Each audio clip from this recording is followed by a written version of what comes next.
2007 में cabinet minister थे और उस वक्त भी सतीश चंद्र मिश्रा का आगमन हो चुका था, तो क्या आपने उनका उस समय विरोध नहीं किया? हम लोगों ने जो उस समय स्तंभ थे उनसे कहा कि ये कैसे आ गया। उसके पहले आपको मैं अपडेट कर देता हूँ, 1996 में ही रामवीर उपाध्याय आ चुके थे। तो उन्होंने कहा कि और 1995 में जो पहली सरकार बनी तो उसमें जो 4 दिसंबर 93 की सरकार थी उससे अलग जा कर के तो माननीय बहन जी के साथ ही हृदय नारायण दीक्षित कैबिनेट मिनिस्टर बना, जिसको संसदीय कार्यभार और ऊर्जा दिया गया। तो कहा गया कि उसी में पॉलिसी चेंज हो गई कि बहुजन के आगे सर्वजन, सर्व समाज। तो मानवर काशीराम जी जीवित थे और मानवर काशीराम जी कसमसा के रह गए।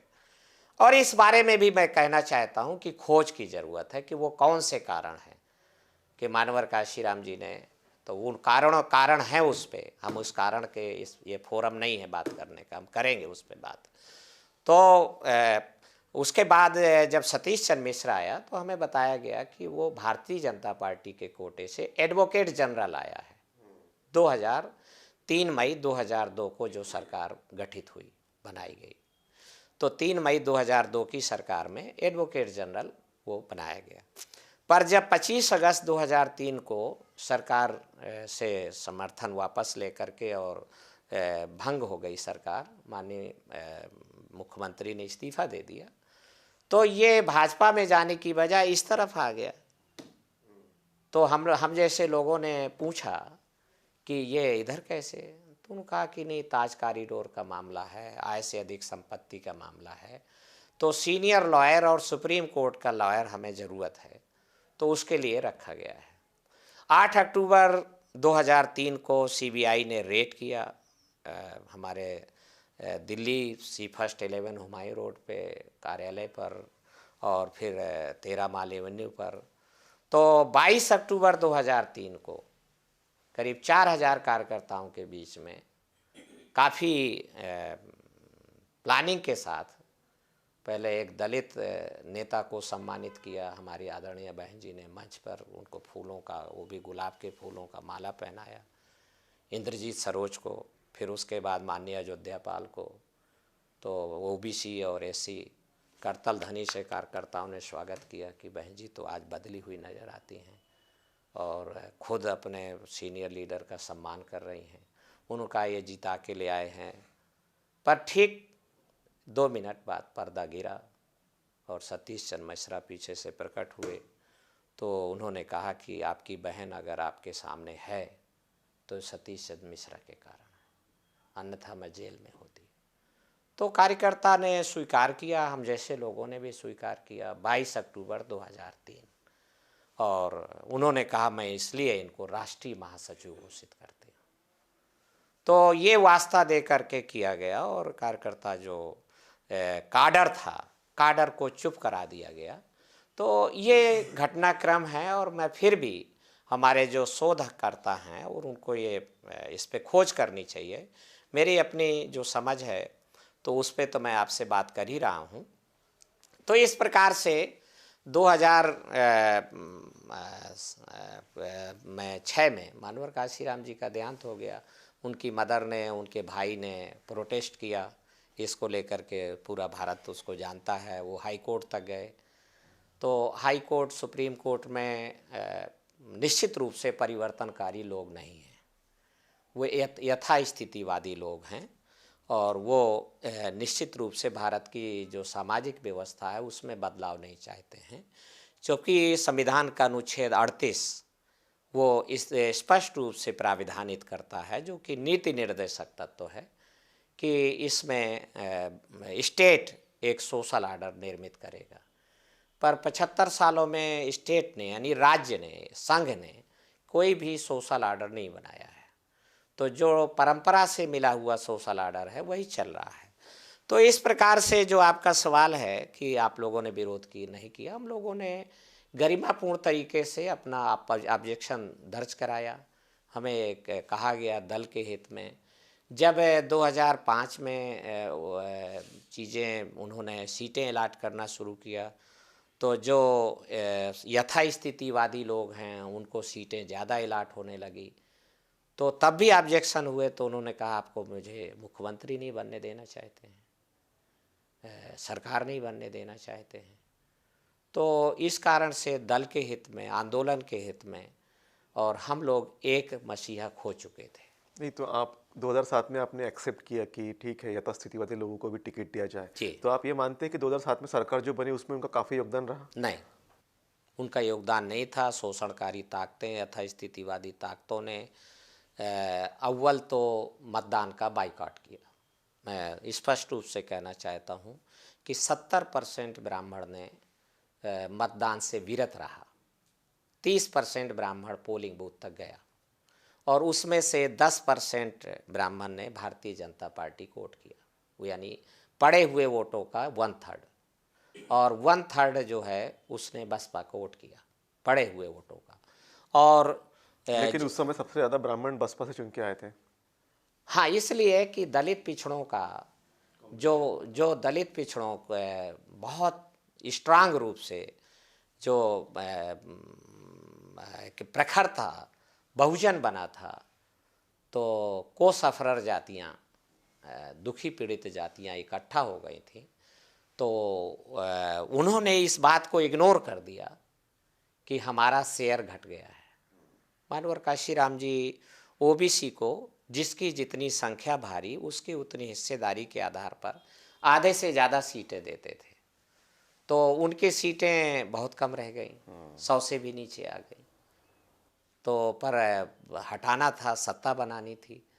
तो 96 टिकट तो अकेले ब्राह्मण को थे, 80 सीटें ठाकुर को थीं, और 85-80 सीटें तो जो मुस्लिम, वो भी लोग चाहते थे काडर के कि जो मिडिल क्लास मुस्लिम हैं, तो पसमानदा लोग हैं, उनको ज़्यादा टिकट मिले, पर उनके पास पैसे नहीं थे। तो निश्चित रूप से देखिए, जो बहुजन आंदोलन है 2 कारणों से राइज किया है। एक तो सामाजिक परिवर्तन की विचारधारा के कारण, नंबर 2 जो हम हैं तो 85%, पर 6000 टुकड़ों में बटे हुए हैं। तो 6000 टुकड़ों में बटे होने के कारण एक एक टुकड़ा हमारा तो 1% से नीचे का रह जाता है। तो मानवर काशीराम जी ने मंडल रिपोर्ट के आंदोलन चला करके बिखरे हुए टुकड़ों को इकट्ठा किया, बहुजन समाज बनने की प्रक्रिया प्रारंभ हुई। और रिजर्वेशन जो कि केवल शेड्यूल कास्ट के लिए था, तो उसको उन्होंने विस्तारित किया और ओबीसी को भी आरक्षण के दायरे में लेके आए।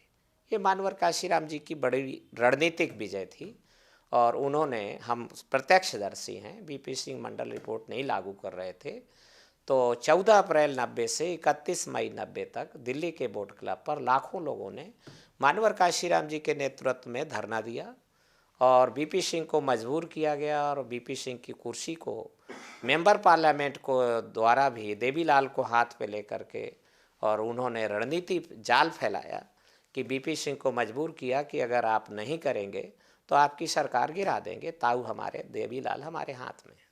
तब जाके 7 अगस्त 90 को मंडल रिपोर्ट लागू होने की बीपी सिंह ने घोषणा की, बेमन से। और परंतु तो जो वो काशीराम जी ने काम किया ओबीसी को जोड़ने का, बहुजन समाज बना, उसका ये परिणाम था कि सत्ता 2007 में बन गई थी। हाँ, दूसरा जो 1940 से ही, जब बाबा साहब अम्बेडकर 1936 में तो बम्बई विधानसभा के लिए उन्होंने इंडिपेंडेंट लेबर पार्टी बनाई, और 15 लोग खड़े किए, 13 लोग जीत के आ गए। तो जो यथास्थितिवादी शोषणकारी ताकतें हैं वो दहल गई, हिल गई, और उन्होंने ऐसा गौर किया कि अम्बेडकर भारत का प्रधानमंत्री हो जाएगा। इसलिए उन्होंने 1940 से ये प्रबंध किया कि चुनाव वोटों की बजाय नोटों से होना चाहिए। अगर चुनाव वोट से होता है तो वो लोग जीतते हैं जिनके पास वोट ज़्यादा है, परंतु अगर चुनाव नोटों से होता है तो वो लोग जीतते हैं जिनके पास नोट ज़्यादा है। तो लोगों ने कहा कि नोट से कैसे हो सकता है चुनाव, लोकतंत्र में तो चुनाव वोट से होता है। तो ज्ञानियों ने, चतुर लोगों ने नेहरू को समझाया कि अगर वोटर को बिकना सिखा दिया जाए, वोटर वोट बेचने लगे, तो चुनाव वोट से नहीं होगा, चुनाव नोट से हो जाएगा। और 40 से ही वोट की बिक्री प्रारंभ हो गई, और जिसके कारण बाबा साहब अम्बेडकर तक जीत नहीं पाए महाराष्ट्र से। और उनको जीतने के लिए, संविधान सभा में पहुंचने के लिए भारत के पश्चिमी किनारे से पूर्वी किनारे में जाना पड़ा। चंडालों ने उनको जिता के भेजा, जोगेनाथ मंडल ने सीट खाली किया।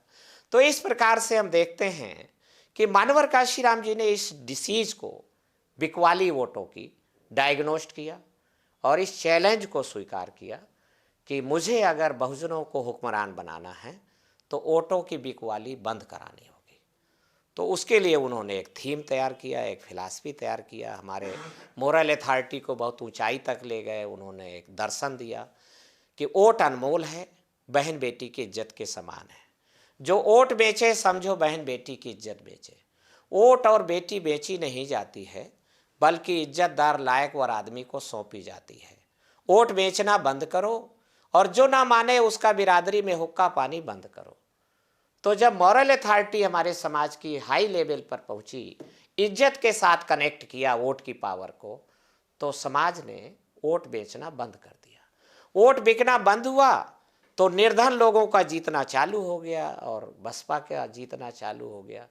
वोट के बिकवाली बंद होने का प्रभाव केवल बसपा के ऊपर ही नहीं पड़ा, बल्कि दूसरे और जो पिछड़ों के दल थे, समाजवादी पार्टी, आरजेडी, आरएलडी, उस पर भी प्रभाव पड़ा और उनके जीतने की संख्या बढ़ने लगी। तो मानवर काशीराम जी के ना रहने पर और काशीराम जी की रहने के बावजूद नज़र बचा करके तो इकट्ठा वोटों की बिकवाली पुनः प्रारंभ कर दी गई। जब वोट की बिक्री बंद हुई तो बहुजन का जीतना भारी संख्या में जारी हो गया, और जब इकट्ठा वोट बिकना चालू हुआ, जो तो वोट बिकना मतलब टिकट बेचना। निश्चित रूप से टिकट क्या है? 3 पावर है उसमें।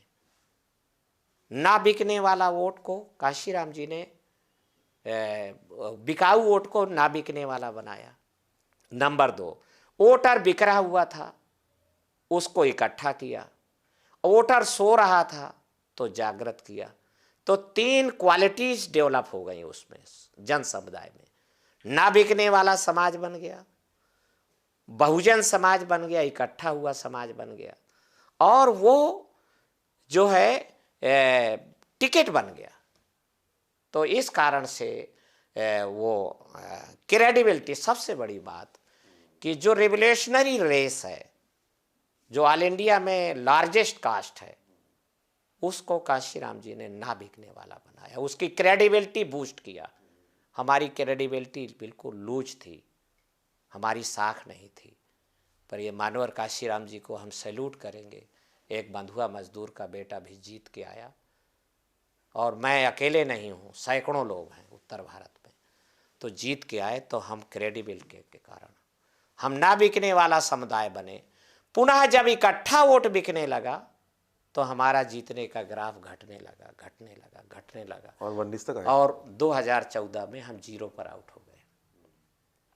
2019 में जब सघनित रूप से शेड्यूल कास्ट के इंटेलेक्चुअल्स का, बौद्धिक वर्ग का समर्थन बहुजन समाज पार्टी को था, पर जिसकी जितनी संख्या भारी, उसकी उतनी हिस्सेदारी को डिनाई कर दिया गया, तोड़ दिया गया, और को सफरर को शेयर नहीं दिया गया। जब शेयर के लिए उनसे कहा गया कि पहले पैसा लाओ, तो वो जो समुदाय हमारे साथ जुटे थे और बहुजन समाज बना था, तो वो हमारे साथ से आहिस्ता आहिस्ता चला गया। तो जब वो चला गया हमारे साथ से, तो बौद्धिक वर्ग, इंटेलेक्चुअल्स क्लास का 100% सपोर्ट बहुजन समाज पार्टी को था 2017 के इलेक्शन में, पर हम सीटों में तब्दील नहीं कर सके। सीटें हमारे पास आई 19। तो इसका मतलब ये भी होता है कि आप ये कहना बिल्कुल गलत है कि बैकवर्ड बहुजन आंदोलन को सपोर्ट नहीं करता। मैं बहुत चट्टान की तरीके से खड़ा हूँ इस बात के लिए। ये हम जो भी बने हैं, पिछड़े वर्गों के समर्थन के कारण बने हैं। चूँकि साहू महाराजा ने इस काम को 1920 में ही कर दिखाया था। हमारा दुर्भाग्य कि वो 2 साल से ज़्यादा हमारे बीच उसके बाद नहीं रहे और 6 मई 1922 को वो हमारे बीच से चले गए। उसके बाद लोहिया जी ने ये कोशिश किया, पर वो लोहिया जी की और बाबा साहब अम्बेडकर की बातचीत बहुत आगे नहीं बढ़ सकी और बात आगे जा नहीं सकी। इसलिए मैं कहता हूँ मैं इस बात को कि जो आज दलित आंदोलन जिस लेवल पर खड़ा है, एक्चुअल में ये दलित आंदोलन नहीं है, ये बहुजन आंदोलन है, ये परिवर्तन का आंदोलन। इसमें पेरियार रामास्वामी नायकर का योगदान है जो गडरिया जात के थे। इसमें गुरु नारायणा का योगदान है जो इजवा समाज के थे। इसमें बाबा साहब अम्बेडकर का योगदान है। इसके जड़ों में जब महात्मा ज्योतिराव फुले और माता सावित्री बाई फुले का योगदान है। उत्तर भारत में इस आंदोलन को तैयार करने में बाबू रामस्वरूप वर्मा जी का योगदान है और बाबू जगदेव प्रसाद कुशवाहा का भी योगदान है बिहार में। तो इस तरीके से आंदोलन आगे बढ़ा है और ओबीसी का आगे भी हमें पुनः इस आंदोलन को हम कैसे भी हो आगे इकट्ठा करना होगा, पुनर्गठित करना आगे होगा। इकट्ठा करना होगा। मैं एक जानना चाहता हूँ कि 2019 में जैसा आपने कहा कि लोहिया और बाबा साहब अम्बेडकर इकट्ठा आने की कोशिश कर रहे थे, तो 2019 में एक प्रयास भी हुआ था इकट्ठा आने का, सपा बसपा गठबंधन फिर भी हुआ था, लेकिन उसके बाद में गठबंधन टूटा।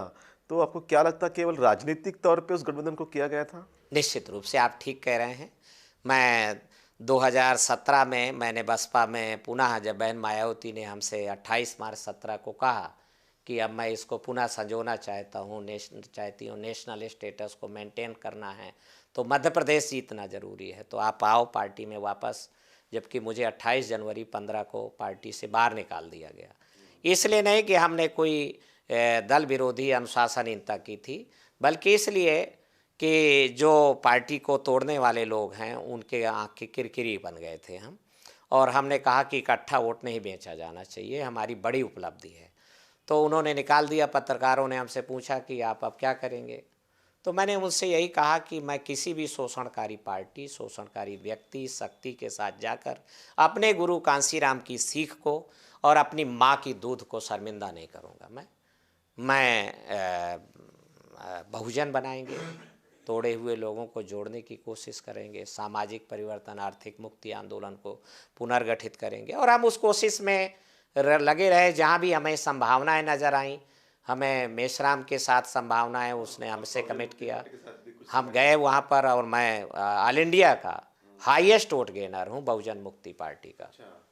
10,000 वोट मेरे जीवन का सबसे कम वोट, और मैं नहीं मानता कि ईवीएम के कारण मुझे कम वोट मिले हैं। ईवीएम को मैं अपनी जगह पर ठीक मानता हूँ। ये बहानेबाजी है, मक्कारी है, नालायकी है कि अपने दोष को छुपाने के लिए ईवीएम के ऊपर दोष मढ़ देना, और हम बहुजन नहीं बना पा रहे हैं चूँकि हमारी उद्देश्य की पवित्रता में खोट है। लेकिन आपने उस समय के बाद में चंद्रशेखर आज़ाद के साथ भी कुछ समय तक कार्य हाँ, किया। निश्चित रूप से मैंने वहाँ भी संभावनाएं तलाशी। मैं जेल में जा कर के 13 फरवरी 2018 को उसको जेल में जाके मिला। जब मुझे सूचना मिली कि उसको पॉइजन दे दिया गया है और उसके डेथ हो सकती है, तो मैं पसीजा और मैं तड़पा और मैं 13 फरवरी को मिला वहाँ।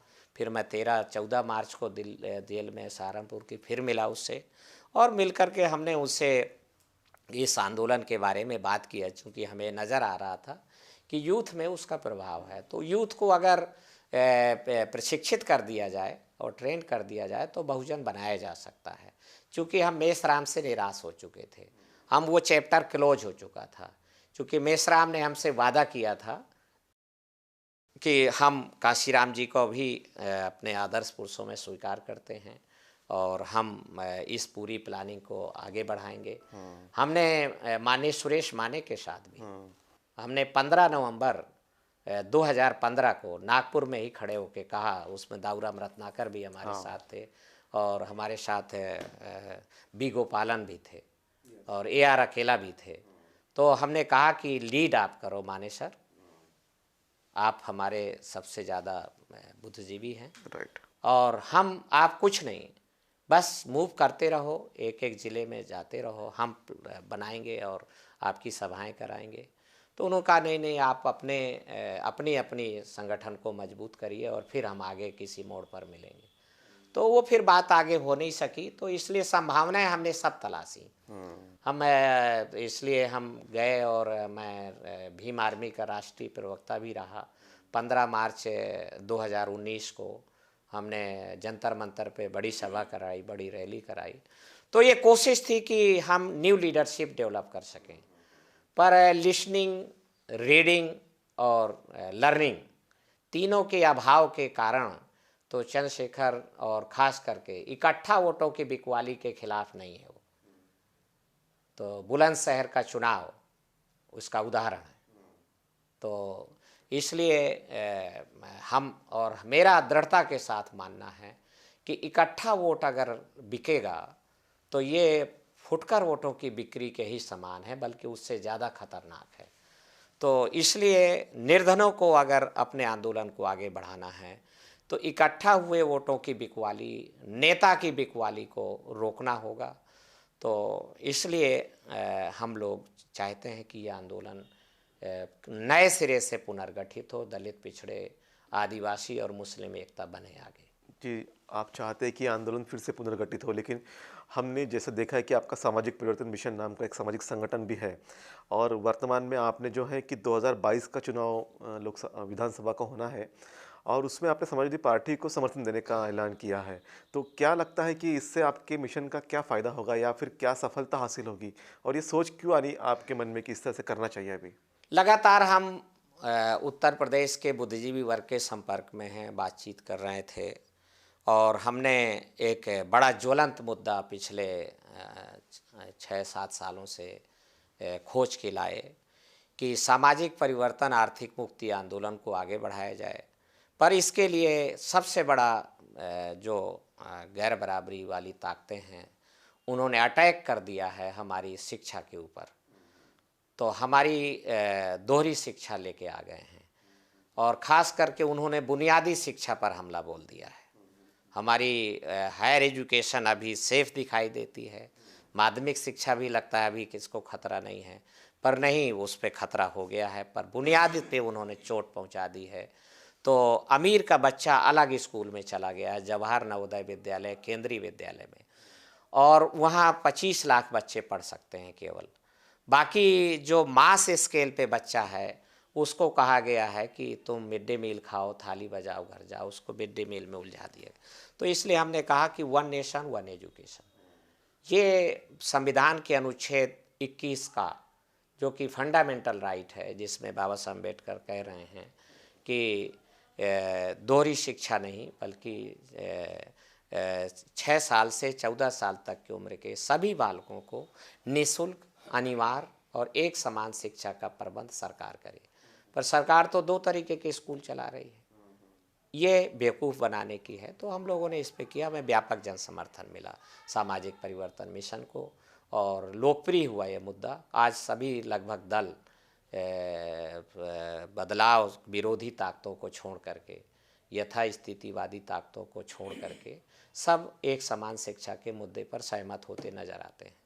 तो तभी हमें बुद्धिजीवी वर्ग से फीडबैक मिला कि भाजपा को इस चुनाव में रोकना जरूरी है, खास करके जब अभी भारतीय जनता पार्टी के लोगों ने कहना चालू किया कि नई संसद हो और नया संविधान होना चाहिए। 75 साल पुराना हो चुका है, आउट ऑफ डेट हो चुका है।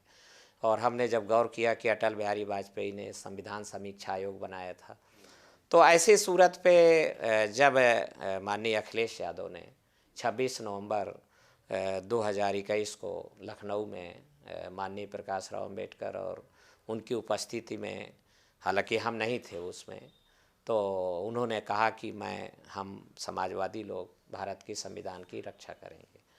तो हमें ये बात गंभीर लगी और हमने परिवर्तन की धारा को गति देने के लिए और सांप्रदायिक ताकतों को रोकने के लिए और एक समान शिक्षा के लिए तो ये देखा कि जब जून 2021 में जो जिला पंचायत चेयरमैन के चुनाव हुए तो नरेंद्र मोदी के गुरु भाई ने सीज फायर का ऐलान कर दिया। उनका संघर्ष विराम, युद्ध विराम और शोषक के खिलाफ नहीं लड़ा जाएगा बल्कि भाजपा को जिताना है और सपा को हराना है। तो अम्बेडकरवादियों के और कांशीराम के चेलों के कान खड़े हो गए।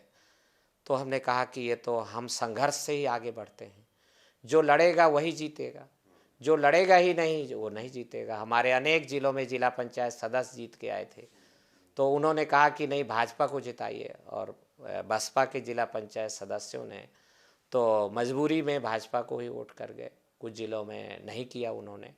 परंतु इससे हम लोग तो आज लड़ाई के मैदान में भाजपा के खिलाफ बसपा कहीं नज़र नहीं आती है। तो इसलिए हम लोगों ने तय किया कि हमें समाजवादी पार्टी को भाजपा के खिलाफ स्टैंड ताकत देनी चाहिए। और अगर हमें बहुजन की धरती में तो नरेंद्र मोदी के गुरु भाई ने तेजाब डाल दिया है और हमारी धरती को ऊसर बना दिया है, तो हम नई धरती में समाजवादी आंदोलन में मानवर काशीराम जी की विचारधारा को, बाबा साहब अम्बेडकर के विचार को प्रतिरूपित कर सकते हैं। और इस बारे में बाकायदे 5 दिसंबर को माननीय अखिलेश यादव जी से बात हुई। उन्होंने सार्स कहा कि सामाजिक परिवर्तन की जो विचारधारा है वो आप चलाए रखें। उन्होंने मुझसे नहीं कहा कि आप सामाजिक परिवर्तन मिशन का विलय करिए आप, और उन्होंने कहा कि नहीं ये सोशल मूवमेंट है, आप इसको चलाए रखिए। तो इस तरीके से हमने कहा कि जो सीटें हैं उन पे आप अति पिछड़ी जातियों को हिस्सेदारी बढ़ा के देंगे, तो उससे हम सांप्रदायिक ताकतों को रोकने में हमें मदद मिलेगी। तो निश्चित रूप से ऐसा लगता है कि खास करके जो क्रिमिनल एलिमेंट्स हैं उनसे माननीय अखिलेश यादव ने दूरी बनाई है। और आपको लगता है कि पहले जैसे मैच्योर भी हो गए हैं आप? हाँ, निश्चित रूप से उन्हें भी जीवन में और ये जमाना और संघर्ष निश्चित रूप से मैच्योर बनाता है। तो 2012 में ही उन्होंने पश्चिम के माफिया डीपी यादव को समाजवादी पार्टी में आने से रोक दिया, खड़े हो गए कि नहीं आने देंगे हम। दूसरा फिर वो 2016 में पूर्वांचल के माफिया मुख्तार के परिवार को उन्होंने आने से रोक दिया। और अभी अभी नवंबर के महीने में राजा भैया जब मिल के गया नेताजी से, माननीय मुलायम सिंह यादव से, और उसने र्यूमर फैलाई कि मैं समाजवादी पार्टी में जाने वाला हूँ, मेरा सम्मान होगा वहाँ, तो उन्होंने 24 नवंबर को ही प्रतापगढ़ में उसको झटक दिया और कहा कि कौन राजा भैया, कोई मैं किसी राजा भैया को हम नहीं जानते हैं, किनकी बात कर रहे हैं। गरीबों में, सताए गए लोगों में, पीड़ितों में बहुत विश्वास का भाव गया है कि अब नई हवा है और नई सपा है, तो परिवर्तन के लिए हम समाजवादी आंदोलन का उपयोग कर सकते हैं। तो परिवर्तन के लिए समाजवादी आंदोलन का उपयोग कर सकते हैं, ऐसी बातें पूर्व मंत्री जी ने कही है। आपके सामने मुझे टेबल पे कुछ बुक्स भी दिख रही है। अब तक हमने राजनीति की बातें कही, लेकिन सामाजिक आंदोलन के लिए भी आप माननीय कांशीराम साहब के जो लिटरेचर है उसको प्रकाशित करके लोगों में उसका मैसेज देते हैं, लोगों को वितरित भी करते हैं। तो इसके बारे में बताइए, ये कैसे क्या आपने शुरू किया? देखिए, मानवर काशीराम जी ने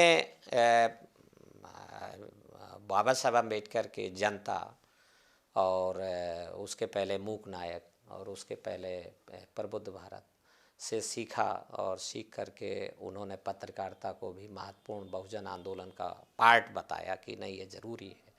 तो उन्होंने बहुत ही विश्वसनीय और बहुत ही लोकप्रिय बहुजन संगठक का प्रकाशन, हालांकि मराठी में उन्होंने बहुजन नायक भी था और पंजाबी में भी बहुजन नायक का प्रकाशन किया, गुजराती में भी, बंगाली में भी उन्होंने प्रकाशन किया।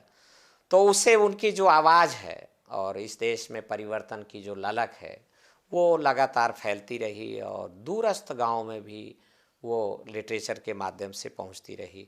उसके पहले उन्होंने ऑपरेस्ट इंडियन का जो इंग्लिश में प्रकाशित करते थे, तो 2 साल तक वो भी चला। तो ये सब किया। निश्चित रूप से आज सारे देश के विद्वान मानते हैं कि मानवर काशीराम जी अगर नहीं आए होते तो ज्योतिराव फुले और साहू महाराजा के इतिहास को उत्तर भारत में हम लोग नहीं जान पाते।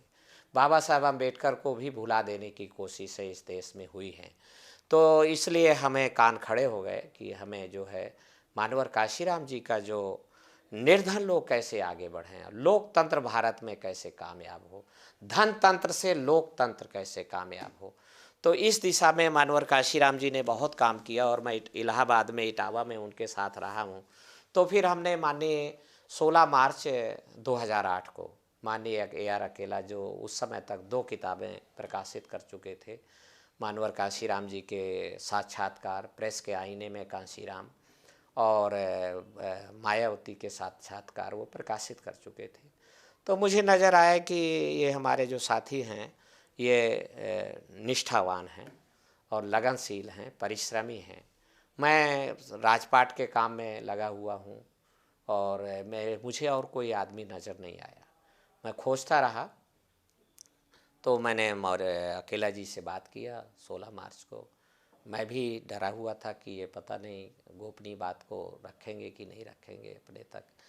तो हम लोग चूँकि जानते थे कि अगर हमें पार्टी से निकाल दिया गया तो हमारी जो है समाज अज्ञानी है और नासमझ है, तो समाज हमारा सपोर्ट करना बंद कर देगा।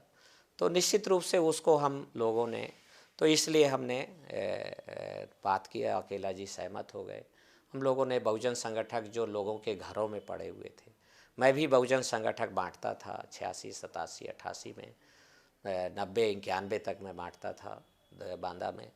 तो मेरे पास भी पड़े थे, पर माननीय अकेला जी ने ज़्यादा इकट्ठे किए और वो सारे जब इकट्ठे हो गए तो उसको हमने फ़ोटोकॉपी कराया और 3 जगह रखा कि हमारी सरकार जिसने बहुजन चेतना मंडप हजरतगंज लखनऊ में रेड करा दी है और तीसरी आज़ादी की कैसेट जब्त कर ली गई हैं और आरनीत का भंडाफोड़ जब्त कर लिया गया है।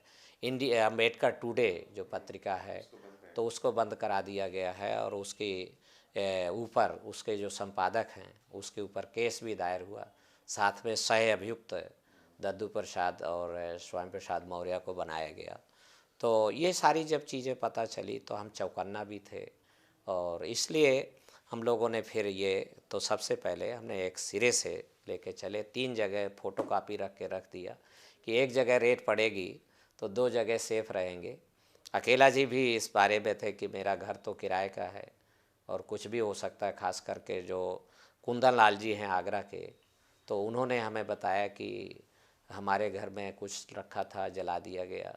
तो ऐसा जान करके तो हम लोगों ने फिर वो किया और फिर आब्रेस्ट इंडियन में जो कांशीराम जी के संपादकीय लेख छपते थे पहले वो प्रकाशित हुआ। फिर उसके बाद बारवर कांशीराम जी के भाषण बहुजन संगठक में प्रकाशित, चूँकि ये प्रमाणिक है, जो दूसरे जो पत्रिकाओं में है वो प्रमाणिक नहीं है। तो ये इसको हम लोगों ने शुरू से 78 से शुरू करके और आहिस्ता आहिस्ता 1980 से बहुजन संगठक छपना चालू हुआ, तो उसको अभी तक हम लोग 2000 तक ले आए हैं। अच्छा। तो अभी 11वां खंड प्रेस में है, 10 खंड तक छप गए हैं और मुझे बहुत खुश, हर एक में भूमिका अकेला जी की ईमानदारी है ये, और उनकी इस ईमानदारी और साफगोई के लिए मैं उनका धन्यवाद दूंगा कि उन्होंने कहा कि नहीं, आप जब इतना योगदान कर रहे हैं और इतनी आपकी दिली चाहत है तो भूमिका आपकी जानी चाहिए और आपको नाम रहना चाहिए इस पे, ताकि आने वाली पीढ़ियां जाने कि आपका भी इसमें हाथ है। अन्यथा हमने कहा कि नहीं, हमारा छुपा हुआ सहयोग है, पैसा हम पूरा लगाएंगे। कभी कभी कुछ लोगों से हमने हाथ फैलाए भी कि 5000 रुपया 10,000 आप दे दो, तो ज़्यादातर लोगों ने इस काम को बहुत गंभीरता से नहीं लिया, पर हम जानते थे ये बहुत मूल्यवान काम है। हमने अपने बाबू रामाधीन जी से निवेदन किया कि आप मानवर कांशीराम जी पे बायोग्राफी लिखो। तो मैंने कहा बायोग्राफी नहीं लिख सकते हैं अगर पूर्णतः कंप्लीट है, तो बायोग्राफी जैसा संस्मरण लिखें आप। तो मुझे खुशी है कि बाबू रामाधीन जी ने भी ये पुस्तक लिखी है और इसको अभी 17 सितंबर को अभी 2021 को हम लोगों ने लखनऊ से इसको विमोचन किया गया है। और ये एक प्रमाणिक रूप से बाबू रामाधीन जी ने, ये मानवर काशीराम जी के आंदोलन पे बुक है और अभी बायोग्राफी आना है और ये पुस्तकें इस तरीके से हैं। ये खंड 6 है और फिर इसके बाद ये बहुत सारे खंड जो है पुनर्मुद्रित भी वो हो कराए जा रहे हैं और नए संस्करण, द्वितीय खंड 3 का तो चौथा संस्करण आ गया है। खंड 2 का भी दूसरा संस्करण प्रेस में है। जी, तो ये जैसा कि जो काम बसपा ने करना चाहिए था वो काम दद्दू प्रसाद जी और अकेला जी कर रहे हैं। और जैसा कि हमने पूरे इंटरव्यू के दौरान देखा कि एक दर्द जो है दद्दू प्रसाद जी के मन में है कि इस बहुजन आंदोलन को जो है जैसा उनका कहना है, जिससे उन्होंने कहा कि वोट की बिकवाली नहीं होनी चाहिए, टिकट की बिकवाली नहीं होनी चाहिए, इस तरह का उनका एक दर्द भी था। और कहीं न कहीं आंदोलन भटक गया, ये भी उनके मन में बात थी। बहरहाल आपने हमें बहुत सारा वक़्त दिया, बहुजन आंदोलन की बहुत सारी बातें बताई, किस तरह से मिशन स्टार्ट हुआ, किस तरह से स्वाभिमान का आंदोलन स्टार्ट हुआ, आपका क्या योगदान रहा है। और आपने एक अच्छा कार्य भी जो किया है कि माननीय घनश्याम साहब के जो खंड है, उनकी जो किताबें हैं, उनको जो विचार है, वो लोगों तक लाने की कोशिश भी की है। इसके लिए आपको साधुवाद भी देते हैं और आपने हमें इतना वक़्त दिया, उसके लिए आपका बहुत-बहुत आभार व्यक्त बहुत-बहुत करते हैं। शुक्रिया, बहुत-बहुत आपको शुक्रिया। धन्यवाद।